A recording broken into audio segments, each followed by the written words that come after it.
Connecticut is one step closer to allowing online gaming and sports betting. The State House approving a bill that would make it legal.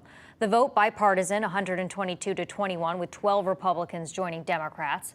This is after a deal was reached between the governor's office, the Connecticut Lottery, and Connecticut's two federally recognized tribes. Under the proposal, the Mashantucket Pequots and Mohegan tribal nations are able to operate casino games and sports betting online, so you could access games on your phone or your desktop. The Connecticut Lottery is also able to take part in online sports betting. Plus, it can have up to 15 retail sports wagering locations in the state.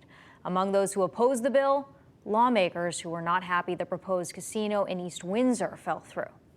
This is built on a broken deal, and I will not be supporting it here. I stand in strong support of this bill. Many of us have been working on these changes to the compact for several years, and I know many before me have been working on these, and this is a proud moment for Connecticut.